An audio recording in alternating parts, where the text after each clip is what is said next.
የእግዚአብሔር መልአክ አለ በሚፈሩት ሰዎች ዙሪያ ይሰፍራል ያድናቸውማል አለ መዝሙር 33 ቁጥር 7 ላይ ቅዱስ ሚካኤል ጠብቀኝ ማለት ይቻላል አይቻልም? አቤት ኦርቶዶክሳውያን የማያሳፍር እምነት ይዛችሁ እንዳታ ቅዱስ ሚካኤል ጠብቀኝ ማለት መጽሐፍ ቅዱሳዊ ነው። ቅዱስ ገብርኤል ተከተለኝ ማለት መጽሐፍ ቅዱሳዊ ነው። የመላእክትን ስም እየጠራን ጠብቁኝ ብንል ታደጉን ብለን ብንል አድኑን ብለን ብንል ከመጽሐፍ ቅዱስ ሐሳብ ውጪ አይደለንም። ስለዚህ እንዳታፍሩ የመላእክቱን ስም ስትጠሩ ስታከብሯቸው እንዳታፍሩ አፋችሁን ሞልታችሁ አስረግጣችሁ መስክሩ እንጂ። ቅዱስ ሚካኤል በዚህ ዘመን እኛ ልጆቹን አዎ የምናምንበትን የምንፈራውን የምናከብረውን ረድቶናል፣ አግዞናል፣ ታድጎናል። ሚካኤል ማለት በዕብራይስጥ ቋንቋ መኑ ከመ አምላክ ወይንም መኑ ከመ እግዚአብሔር ማለት የስሙ ትርጉም እንደ እግዚአብሔር ያለ ማንም የለም ማለት።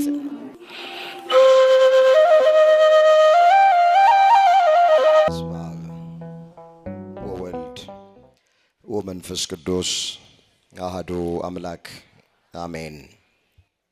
ሚካኤል ሊረዳኝ መጣ። በነገረ መላእክት ዙሪያ መጽሐፍ ቅዱስን መሰረት አድርገን እንማማራል። ይህንን በርዕስነት ያነሳነውን ኃይለ ቃል በዚህ ስፍራ ላይ የተናገረው ከአራቱ አበይት ነቢያት መካከል አንዱ የሆነው ነቢዩ ዳንኤል ነው። አራቱ አበይት ነቢያት የሚባሉት ነቢዩ ኢሳይያስ፣ ነቢዩ ኤርምያስ፣ ነቢዩ ሕዝቅኤልና ነቢዩ ዳንኤል ናቸው። ዳንኤል ትንቢት ይናገር በነበረበት ዘመን እግዚአብሔር መንፈስ ቅዱስ የራቀውን አቅርቦለት የረቀቀውን አጉልቶለት በርዕስነት ያነሳነውን ኃይለ ቃል ተናገረ።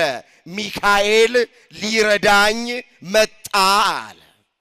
በዚህ ርዕስ ውስጥ እየፈጠንን ሶስት ነገሮችን እናያል።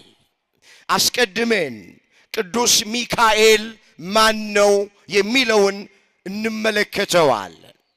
በሁለተኛ ደረጃ የቅዱሳን መላእክትን አገልግሎታቸውን ስራቸውን ከመጽሐፍ ቅዱስ አኳያ እየዘረዘርን እናያል።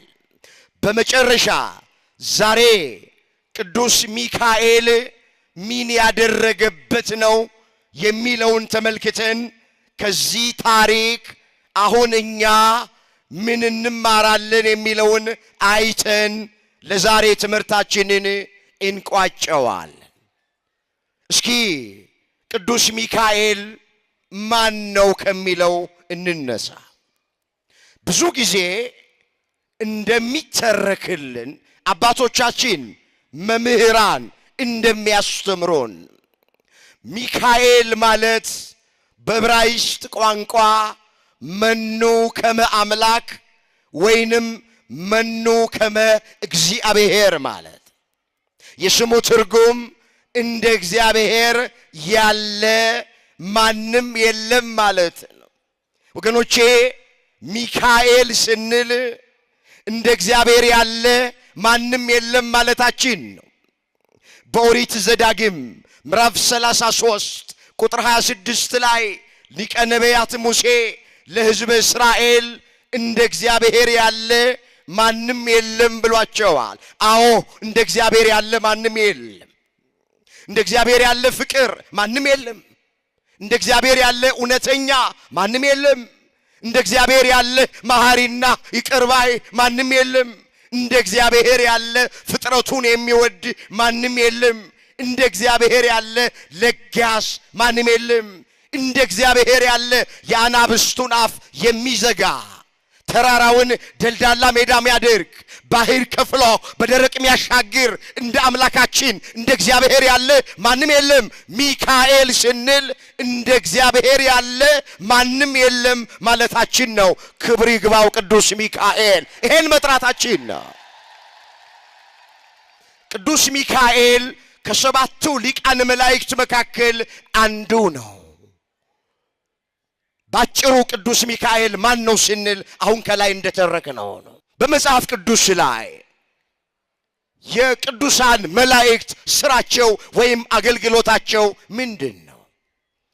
ወገኖቼ በመጀመሪያ የነ ቅዱስ ሚካኤል የነ ቅዱስ ገብርኤል እልፍ አእላፍ ወትእልፊት አእላፋት የሆኑ ቅዱሳን መላእክት ስራቸው ወይም አገልግሎታቸው ምንድነው ስንል የመጀመሪያው አምላካችን እግዚአብሔርን ቅዱስ ቅዱስ ቅዱስ እያሉ ያለ እረፍት ማመስገን ነው። የመጀመሪያው ስራቸው ይሄ ነው። ምስጋና፣ እግዚአብሔርን ማመስገን።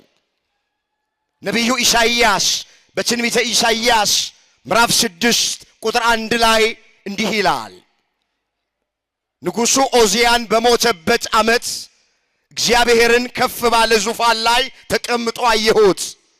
የልብሱም ዘርፍ መቅደሱን ሞልቶት ነበረ።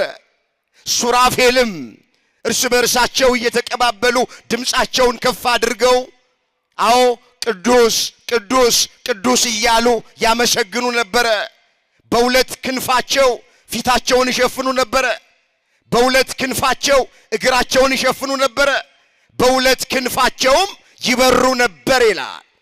ስለምንድነው ሱራፌል በሁለት ክንፋቸው ፊታቸውን የሚሸፍኑት ያሉ እንደሆነ አንተን ፊት ማየት አይገባንም ሲሉ፣ እግራቸውን ለምን ይሸፍናሉ ያሉ እንደሆነ አንተ ፊት መቆም አይገባንም ሲሉ በክንፋቸው ይበሩ ነበረ። ለተልኮ ፈጣን እንደሆኑ የሚያጠይቅ ቃል ነው። እየተቀባበሉ ግን ቅዱስ ቅዱስ ቅዱስ እያሉ በዙፋን ላይ የተቀመጠውን እግዚአብሔርን ያመሰግኑት ነበረ። ምን ይሉት ነበረ? ስለዚህ የመጀመሪያ የቅዱሳን መላእክት አገልግሎት ወይም ስራቸው ምንድነው ሲባል እግዚአብሔርን ማመስገን ነው። ወገኖች ይሄ ምስጋና በኢትዮጵያ ኦርቶዶክሳዊት ተዋህዶ ቤተክርስቲያን ብቻ ያለ ምስጋና ነው። ቤተክርስቲያን እግዚአብሔርን የምታመሰግነው በቅዱሳን መላእክት ምስጋና ነው። አመስግኑት የዚህ ቤተክርስቲያን ልጆች ያደረገንን አምላክ። አባቶቻችን ካህናት በቅዳሴው መካከል ሊሆን ይችላል፣ ወይንም ኪዳኑን ሲያደርሱት ይሆናል። ቅዱስ ቅዱስ ቅዱስ እያሉ ነው ምስጋናውን የሚጀምሩት። ይሄ ምስጋና ደግሞ የመላእክት ምስጋና ነው። ስለዚህ ቤተክርስቲያን ምንም በምድር ብትኖር ሰማያዊት ናት። እግዚአብሔርን የምታመሰግነው መላእክት ባመሰገኑበት ምስጋና ነው። ምን እያለች? ቅዱስ ቅዱስ ቅዱስ እያለች ነው የምታመሰግነው። ክብር ይግባው አምላካችን እግዚአብሔር። የትም ብትሄዱ ይሄን ምስጋና አታገኙትም። ስለዚህ የመጀመሪያው የመላእክት አገልግሎት ወይም ስራቸው እግዚአብሔርን ማመስገን ነው። እኛም እኮ ስናመሰግን ከመላእክቱ ጋር ተደምረን ከመላእክቱ ጋር አንድ ሆነን ለመላእክት የተሰጣቸው ምስጋና ለኛም ተሰጥቶን እኮ ነው። እንደ መላእክቱ አባቶቻችን ሊቃውንቱ ካህናቱ ሌሊቱን በሙሉ እግዚአብሔርን በማህሌት በመዝሙር በዝማሬ በሳይታት ያመሰግኑታል። ለዚህ ነው ዳዊት ሰው የመላእክትን እንጀራ በላ አለ። መዝሙር 77 ቁጥር 25 ላይ የተመዘገበ እግዚአብሔር ቃል። እስኪ አንድ ጥያቄ ልጠይቃችሁ፣ መላእክት ይበላሉ? መልሱልኝ። ይበላሉ ወይ? አይበሉም። መላእክት ወገኖቼ ምስጋና ምግባቸው ነው። ምግባቸው ደግሞ ምስጋና ነው። ሰው የመላእክትን እንጀራ በላ ሲል ዳዊት አዎ እንደ መላእክቱ ሰው እግዚአብሔርን አመሰገነ ማለቱ ነው።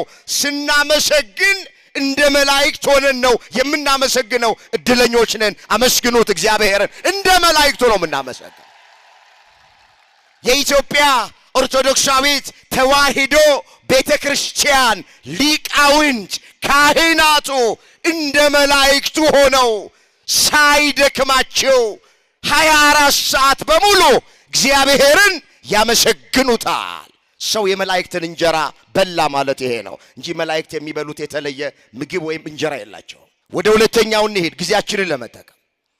ሁለተኛ የመላእክቱ ስራቸው ምንድነው ስንል የሰው ልጆችን መጠበቅ ነው። ወገኖቼ እግዚአብሔር ፈጥሮ ያለ ጠባቂ አልተወንም። እያንዳንዳችን ጠባቂ መልአክ አለን። ምንድነው የሚለው መጽሐፍ? በመንገድ ሁሉ ይጠብቁ ዘንድ መላእክቱን ስላንተ ያዛቸዋል። እግሮች በድንጋይ እንዳይሰናከሉ በእጆቻቸው ያነሱሃል ነው የሚለው ዳዊት። የሚጠብቁንን መላእክት እግዚአብሔር ሰጥቶናል። ሰው ራሱን መጠበቅ አይችልም። ታውቃላችሁ፣ ስንወጣ፣ ስንገባ፣ ስንቀመጥ፣ ስንነሳ በተሰማራንበት መስክ ሁሉ ቅዱሳን መላእክት ይጠብቁናል።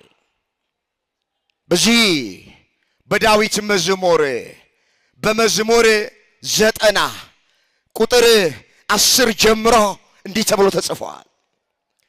ክፉ ነገር ወደ አንተ አይቀርብም፣ መቅሰፍትም ወደ ቤትህ አይገባም። እንዴት? በመንገድ ይጠብቁ ዘንድ መላእክቱን እግዚአብሔር ያዛቸዋልና አለ። አስተውሉ የእግዚአብሔር ልጆች፣ ክፉ ነገር ወደኛ እንዳይቀርብ፣ መቅሰፍት ወደ ቤታችን እንዳይገባ ይጠብቁን ዘንድ ቅዱሳን መላእክትን እግዚአብሔር ሰጥቶናል። በመንገድ ሁሉ ይጠብቁ ዘንድ መላእክቱን ያዛቸዋል። እግርህ በድንጋይ እንዳትሰናከል በእጆቻቸው ያነሱሃል አለ። ወገኖቼ የንጉሥ ልጅ ይጠበቃል። እኛ የንጉሡ የእግዚአብሔር ልጆቹ ነን። እግዚአብሔር እኛን የሚያስጠብቀን ደግሞ በመላእክቱ ነው። ክብር ምስጋና ለስሙ ይሆንልን። በምድር ያሉ የነገስታት ልጆች ታውቃላችሁ ይጠበቃሉ። በደህንነት ይጠበቃሉ፣ በመሳሪያ ይጠበቃሉ፣ በፖሊስ ይጠበቃሉ። የባለስልጣን ልጆች ትምህርት ቤት ሲሄዱ ይጠበቃሉ። የሚዝናኑበት ቦታ ላይ ጥበቃ ይደረግላቸዋል። የምድራውያን ነገስታት ልጆች፣ የባለስልጣን ልጆች፣ የባለ ወንበር የባለ ጊዜ ልጆች በደህንነት ይጠበቃሉ። እኛ የሰማያዊው ንጉሥ የእግዚአብሔር ልጆቹ ነን። ስለዚህ እግዚአብሔር እኛ ልጆቹን የሚያስጠብቀን በመሳሪያ አይደለም፣ በብረት አይደለም፣ በስጋ ለባሽ አይደለም። ረቂቃን በሆኑ ስውራን በሆኑ ኃያላን በሆኑ ፈጣኖች በሆኑ በነ ቅዱስ ሚካኤል፣ በነ ቅዱስ ገብርኤል፣ በነ ቅዱስ ሩፋኤል እግዚአብሔር ያስጠብቀናል። ክብር ይግባው አምላካችን እግዚአብሔር። ቅዱስ ሚካኤል ጠባቂያችን ነው። ምናችን ነው? ቅዱስ ገብርኤል ምናችን ነው? ቅዱስ ሩፋኤል ምናችን ነው? እልፍ አይላፍ ወትእልፊት አይላፋት የሆኑ መላእክት ምኖቻችን ናቸው። ማን ነው የሰጠን? እግዚአብሔር። ቅዱስ ሚካኤል ከክፉ ነገር ይጠብቀን። ቅዱስ ገብርኤል ከክፉ ነገር ይጠብቀን። ቅዱስ ሚካኤል ጠብቀኝ ማለት ይቻላል አይቻል? አቤት ኦርቶዶክሳውያን የማያሳፍር እምነት ይዛችሁ እንዳታፍሩ። አንገት የማያስደፋ እምነት ይዛችሁ አንገታችሁን እባካችሁ እንዳትደፉ። ሐዋርያው ቅዱስ ጳውሎስ በወንጌል አላፍርም ብሎ ተናግሯል። ሮሜ ምዕራፍ 1 ቁጥር 16 ላይ እስኪ በወንጌል በሉ። በወንጌል አናፍርም። ምን አንልም? ቅዱስ ሚካኤል ጠብቀኝ ማለት መጽሐፍ ቅዱሳዊ ነው። ቅዱስ ገብርኤል ተከተለኝ ማለት መጽሐፍ ቅዱሳዊ ነው። የመላእክትን ስም እየጠራን ጠብቁኝ ብንል፣ ታደጉን ብለን ብንል፣ አድኑን ብለን ብንል ከመጽሐፍ ቅዱስ ሐሳብ ውጪ አይደለንም። ስለዚህ እንዳታፍሩ የመላእክቱን ስም ስትጠሩ ስታከብሯቸው እንዳታፍሩ አፋችሁን ሞልታችሁ አስረግጣችሁ መስክሩ እንጂ። ምን አለ ዳዊት በሌላ ስፍራ ላይ? የእግዚአብሔር መልአክ አለ በሚፈሩት ሰዎች ዙሪያ ይሰፍራል ያድናቸውማል አለ። መዝሙር 33 ቁጥር 7 ላይ። እስኪ ቃሉን ከኔ ቀጥላችሁ ተናገሩ። የእግዚአብሔር መልአክ በሉ እስኪ በሚፈሩት ሰዎች ዙሪያ ይሰፍራል ያድናቸውማል። ቅዱሳን መላእክት ያድናሉ አያድኑ? ያድናሉ። ይሄንን ስንል እነዚህ ኦርቶዶክሳውያን ደግሞ እንዴ ማዳን እኮ የእግዚአብሔር ነው እንዴት ነው ቅዱሳን መላእክት የሚያድኑት ብለው የሚናገሩ አንዳንድ ወንድሞችና እህቶች አሉ ባለማወቅ። ወገኖቼ ወደም ባርጋችሁ ስሙን። እኛ ቅዱሳን መላእክት ያድኑናል ብለን ስንል ቅዱሳን መላእክት የሚያድኑን በተሰጣቸው ጸጋ ነው። እግዚአብሔር ደግሞ ያድነናል ብለን ስንል የእግዚአብሔር ማዳን የባህሪው ነው። መላእክቱ በጸጋ ተሰጥቷቸው ከተወረወረ ቀስት፣ ከተቃጣ መዓት፣ ከነደደ እሳት፣ ከተቆፈረ ጉድጓድ፣ ከክፉ ነገር በሙሉ መላእክቱ በተሰጣቸው ጸጋ ያድናሉ። ማዳን የእግዚአብሔር እንደሆነ እናውቃለን። መዝሙር 3 ቁጥር 7 ላይ ልበ አምላክ ዳዊት ማዳን የእግዚአብሔር ነው ብሎ ተናግሯል። የእግዚአብሔርን ማዳን የባህሪው ነው። ከዘላለም ሞት የሚያድነን እግዚአብሔር ነው። ከጨለማ አሰራር የሚያድነን እግዚአብሔር ነው። ከዲያብሎስ ካሰበው ሐሳብ ሁሉ የሚታደገን የሚያድነን አምላካችን እግዚአብሔር እንደሆነ ያዳነንም እሱ እንደሆነ ቤተክርስቲያን ታምናለች። መላእክቱ ያድኑናል ብለን ስንናገር የመላእክቱ ማዳን ከእግዚአብሔር በጸጋ የተሰጣቸው ነው።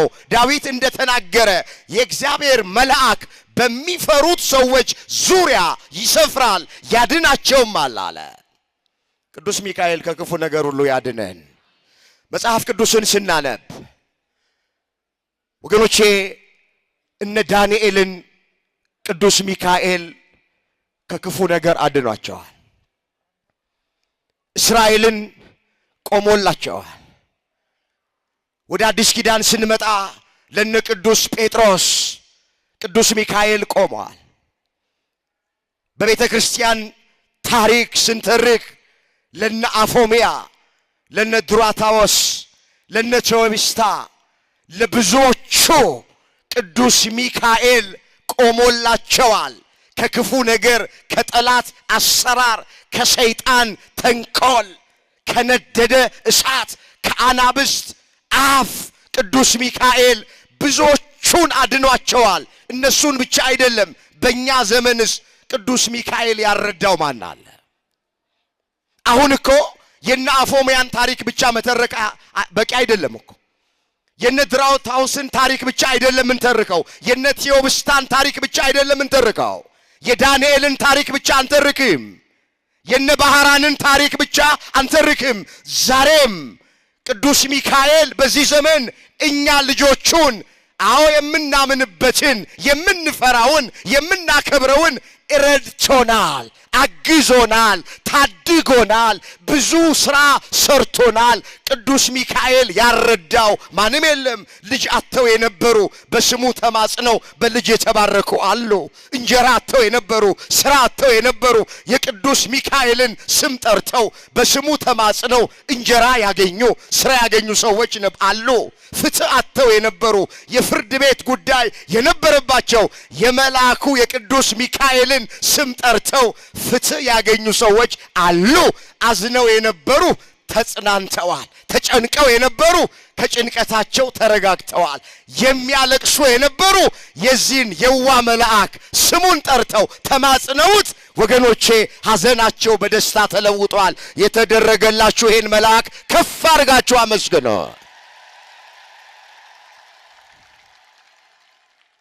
ወገኖቼ በቅዱስ ሚካኤል ያልተደረገልን ነገር የለም። ቤታችንን ሰርቶልናል። በስራ ባርኮናል። ያሳደገን መልአክ ነው ቅዱስ ሚካኤል። ብዙ የተጠመደብን ወጥመድ ነበር። ብዙ የተቆፈረብን ጉድጓድ ነበር። ብዙ የተበጠበጠ መርዝ ነበር። የምህረት መልአክ ቅዱስ ሚካኤል የተበጠበጠውን መርዝ አክሽፎ የተቆፈረውን ጉድጓድ ደፍኖ ምክሩን አጥፍቶ የሉም ስንባል ሞተዋል ስንባል ስም አጠራራቸው ጠፍቷል ሲባል አሁንም ይሄው ጠላቶቻችን አይኖቻቸው እያየ አምላካችን እግዚአብሔር በዘይት ራሳችንን ቀብቶ በእድሜ ላይ እድሜ ጨምሮ ነጭ አልብሶ ይሄው ዛሬ በፊቱ አቁሞናል። ክብር ይግባው አምላከ ቅዱስ ሚካኤል። ስለዚህ ቅዱስ ሚካኤል ሁለተኛ አገልግሎቱ ወይንም የቅዱሳን መላእክት ሁለተኛ አገልግሎታቸውና ስራቸው እኛን መራዳት፣ እኛን መጠበቅ፣ እኛን ማዳን፣ ከክፉ ነገር ያድኑናል። ቅዱሳን መላእክት ምንድነው ያለው የይስሐቅ ልጅ ያዕቆብ የዮሴፍን ልጆች ሊባርክ ሲል በዚያ በኦሪት ዘፍጥረት ምዕራፍ 48 ቁጥር 16 ላይ የተመዘገበ ቃል ከክፉ ነገር ሁሉ ያዳነኝ የእግዚአብሔር መልአክ እነዚህን ብላቴኖች ኤፍሬምና ምናሴን ይባርክ አለ። እስኪ ቃሉን ከኔ ቀጥላችሁ ተናገሩ። ከክፉ ነገር ድምጻችሁ አነሰ። ከክፉ ነገር ያዳነኝ የእግዚአብሔር መልአክ እነዚህን ብላቴኖች ይባርክ። ከክፉ ነገር ምን ያለኝ? ስለዚህ መላእክት ያድናሉ አያድኑ? ያድናሉ። ቅዱሳን መላእክት በብሉይ ኪዳንም በአዲስ ኪዳንም ቅዱሳን መላእክት እንደሚያድኑ ተመዝግቧል። ሐዋርያው ቅዱስ ጳውሎስ ሁሉ መዳንን የወርሱ ዘንድ ስላላቸው ለማገዝ የሚላኩ መናፍስት አይደሉም ምን ብሎ ተናግሯል። ዕብራውያን ምዕራፍ 1 ቁጥር 14 ላይ ሁሉ መዳንን የወርሱ ዘንድ ስላላቸው ወገኖቼ እግዚአብሔር የሁላችንን መዳን ነው የሚፈልገው። በማንም ሰው ጥፋት እግዚአብሔር ባካችሁ አይደሰትም። ቃሉን አስተውሉት።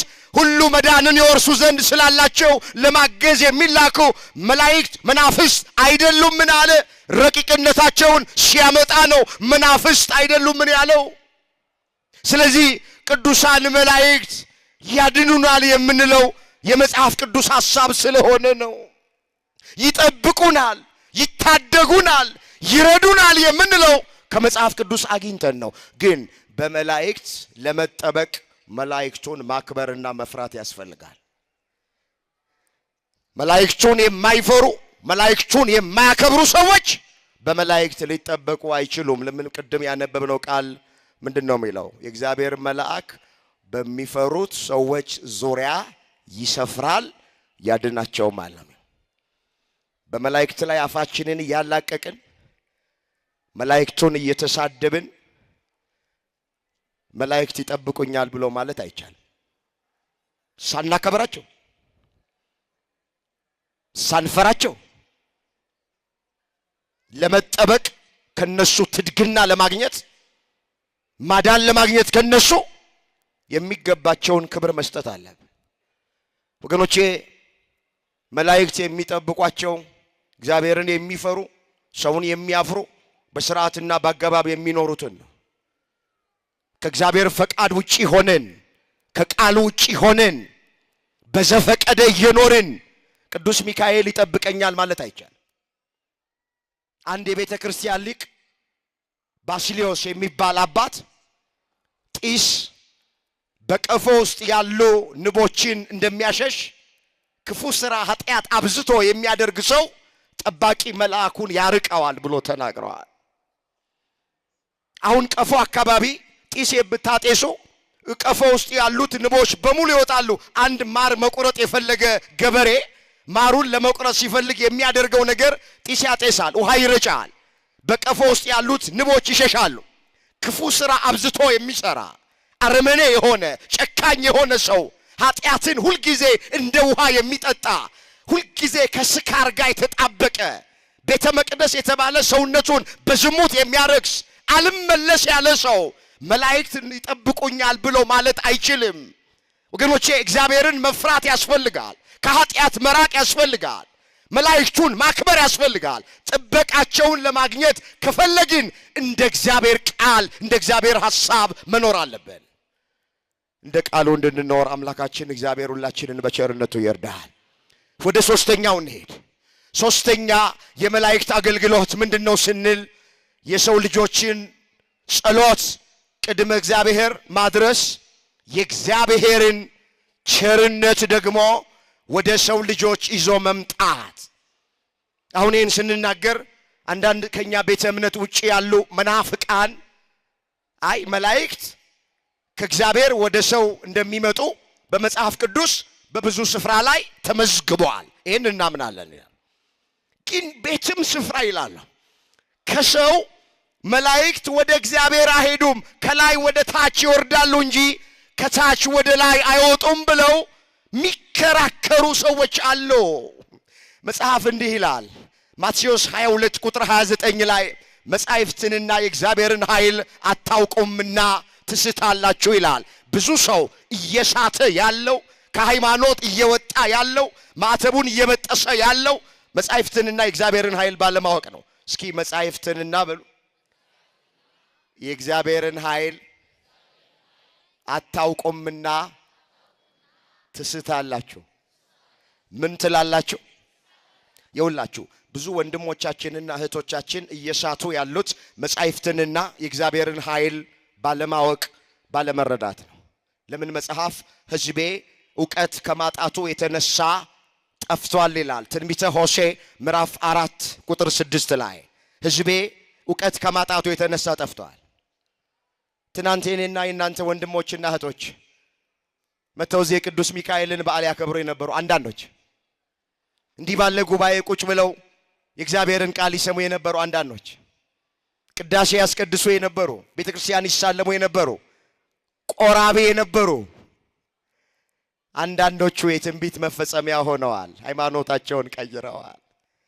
የቅርባችን አንዳንዶቹ የሥራ ባልደረቦቻችን ጓደኞቻችን መንፈሳዊነታቸው ከኛ የተሻለ ነው የምንላቸው፣ በጾም ከኛ የተሻሉ ነው የምንላቸው፣ በጸሎት ከኛ የተሻሉ ብለን የምንላቸው፣ ወደ ገዳም በመሄድ ከኛ የተሻሉ የምንላቸው የትንቢት መፈጸሚያ የሆኑ ሰዎች አሉ። ከሃይማኖት የወጡ ሰዎች አሉ። መጻሕፍትንና የእግዚአብሔርን ኃይል ባለማወቅ ሕዝቤ ዕውቀት ከማጣቱ የተነሳ ጠፍቷል። በልምድ ነበር የሚመላለሱት፣ ቅዳሴውን በልምድ ነበር የሚያስቀድሱት፣ በዓሉን በልምድ ነበር የሚያከብሩት፣ ጉባኤውን የሚካፈሉት በልምድ ነበረ። በአንድ ጥቅስ ሃይማኖታቸውን የቀየሩ ሰዎች አሉ። እግዚአብሔር የቀረነውን እስከ መጨረሻው ድረስ ያጽናል። በሃይማኖታችሁ ደስተኛ ናችሁ? እስኪ ደስታችሁን ግለጡ።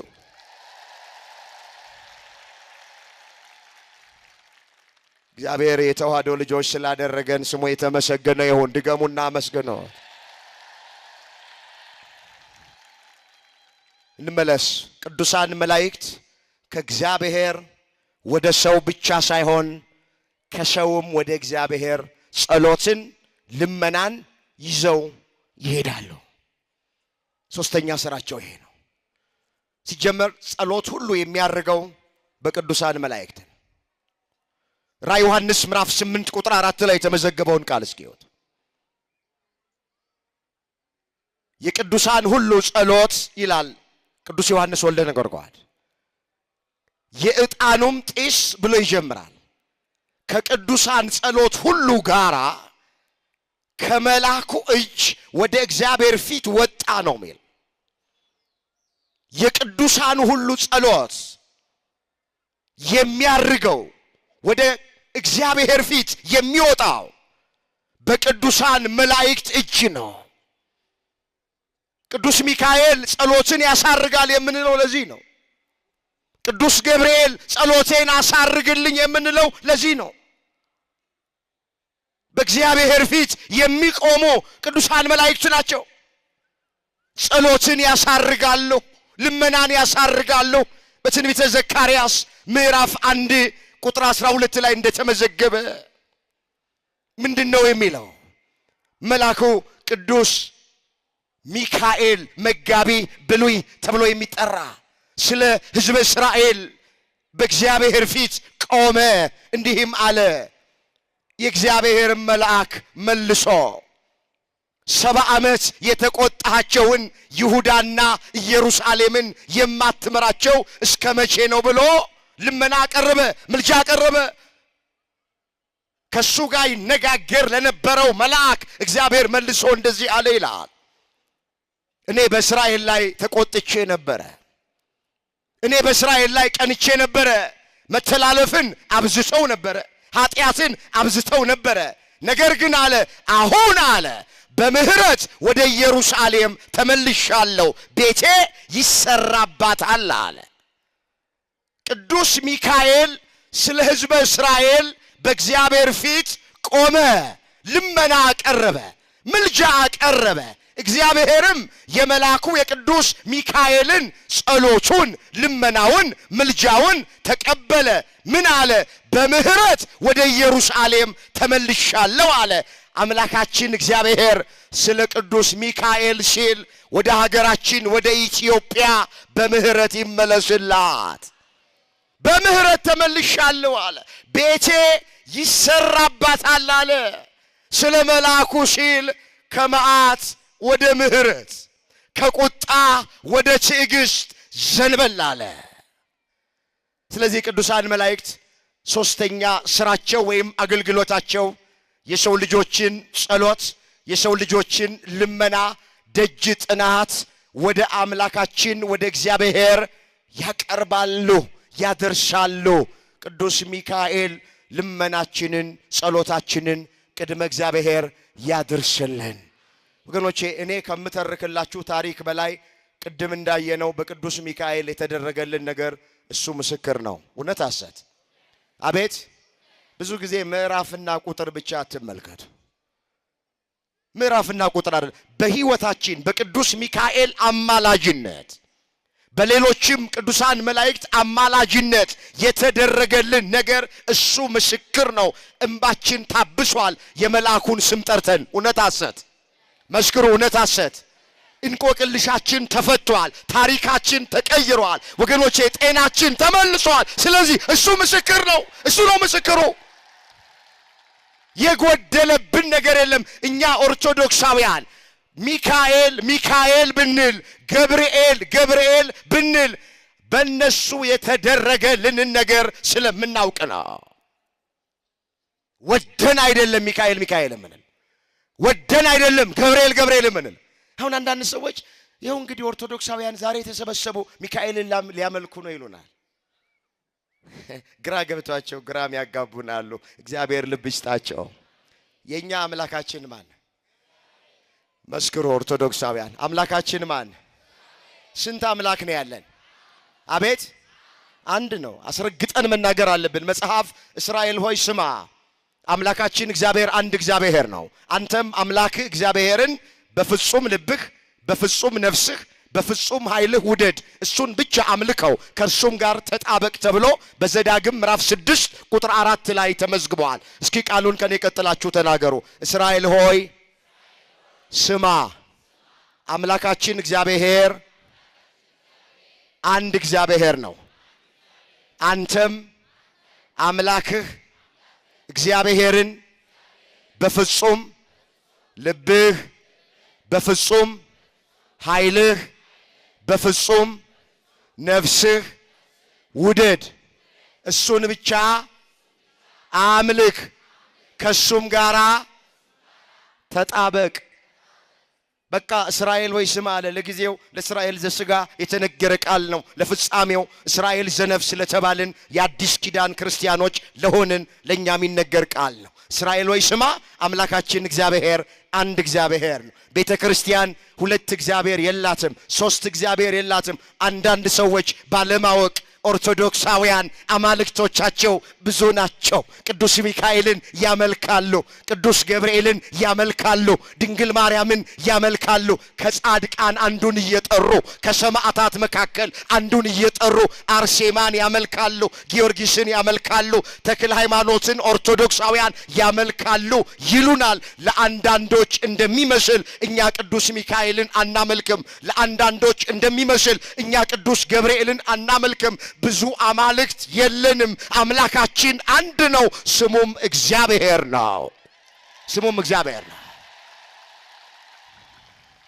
አምላካችን ስንት ነው? አምላካችን ስንት ነው? ስሙም ማን ነው? መላእክቱን፣ ጻድቃኑን፣ ሰማዕታቱን እግዚአብሔር ስላከበራቸው እኛ ምን እናረጋቸዋለን? በቃ ይሄው ነው። ብዙ ምዕራፍና ቁጥር ያስፈልግ።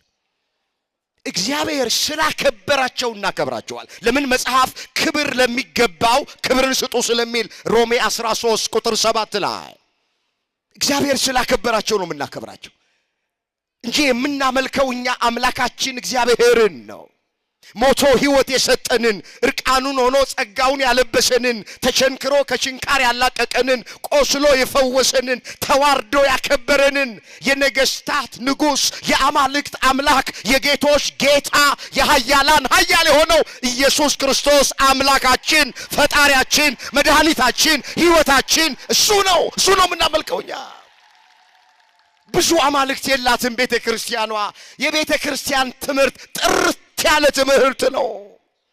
ቅዱስ ሚካኤል ምን ያደረገበት ነው? ሕዝበ እስራኤልን ከግብጽ የባርነት ቤት ወጥተው ምድረ ርስት ከነዓን እስኪገቡ ከፊት ይመራቸው የነበረ ነው። መና አውርዶ የመገባቸው፣ ከአለት ከጭንጫ ውሃ ያፈለቀ ያጠጣቸው፣ የኢያሪኮን ቅጽር ያፈረሰላቸው፣ የዮርዳኖስን ባህር የከፈለላቸው፣ የአሞራውያን ንጉስ የሆነን የባሳንን ንጉስ አግን እየገደለ ከፊት ለፊት እየመራ ማርና ወተት ወደምታፈስ ወደ ምድረ ርስት ወደ እስራኤል ያስገባቸው መልአክ የፊቱ መልአክ አዳናቸው ይላል ነብዩ ኢሳይያስ በትንቢተ ኢሳይያስ ምዕራፍ 63 ቁጥር 9 ላይ የፊቱ መልአክ አዳናቸው ይላል። የፊቱ መልአክ የተባለ መጋቢ ብሉይ ቅዱስ ሚካኤል ነው። ስለዚህ ዛሬ የምናከብረው በዓል ቅዱስ ሚካኤል እስራኤላውያንን ከግብጽ ወጥተው ምድረ ርስት እስኪገቡ ድረስ ይመራቸው ነበር፣ ይጠብቃቸው ነበር። በእግዚአብሔር ቸርነት በሊቀ ነቢያት በሙሴ መሪነት በቅዱስ ሚካኤል አማላጅነት እስራኤል ከግብጽ ወጥተው ከ430 ዓመት የባርነት ቤት ቆይታ ወደ ምድረ ርስት ወደ ከነዓን ገብተዋል። ይረዳቸው የነበረው፣ ይመራቸው የነበረው፣ ይታደጋቸው የነበረው፣ ይጠብቃቸው የነበረው ደግሞ ቅዱስ ሚካኤል ነው። ይህንን አክብረናል። ዛሬ በዓለ ሲመቱ እንደሆነም ሲነገረን ቆይተዋል። በ99 ነገደ መላእክት ላይ በ10 ከተሞች ላይ ቅዱስ ሚካኤል አለቃ ሆኖ የተሾመበት ቀን ነው። ብዙ ታሪክ አለ፣ ጊዜ እንዳልወስድ ይበቃኛል። ርዕሳችን ሚካኤል ሊረዳኝ መጣ። ትንቢተ ዳንኤል ምዕራፍ 10 ቁጥር 13። ቅዱስ ሚካኤል ሁላችንንም ይርዳል። እስራኤልን ከግብጽ የባርነት ቤት አውጥቶ ወደ ምድረ ርስት ወደ ከነዓን እንዳስገባቸው አገራችን ኢትዮጵያ ካለችበት ጨለማ አውጥቶ ወደ ብርሃን በአማላጅነቱ ያስገባ፣ ከመለያየት ወደ መስማማት ያሻግረን። አዎ ጦርነቱን አቁሞ በአማላጅነቱ ሰላምን ያሰጠን፣ ከመነቃቀፍ ወደ መደጋገፍ ይሄ ደግ መልአክ፣ ይሄ ሰላም መልአክ፣ ይሄ የምህረት መልአክ ከመለያየት ወደ መስማማት፣ ከመነቃቀፍ ወደ መደጋገፍ ይመልሰን። በልባችን ውስጥ ብዙ ሐሳብ አለ፣ ብዙ ጥያቄ አለ። ወደዚህ የቅድስና ስፍራ ስንመጣ ይዘን የመጣ ነው። ቅዱስ ሚካኤል የሌሎቹን ጥያቄ እንደመለሰ የኛንም ጥያቄ ይመልስልን፣ እንባችንን ያብስልን፣ ከቁጥር ሳያጎለን የዛሬ ዓመት ሁላችንን በሰላም ያድርሰን። የሁላችንን መጨረሻ እግዚአብሔር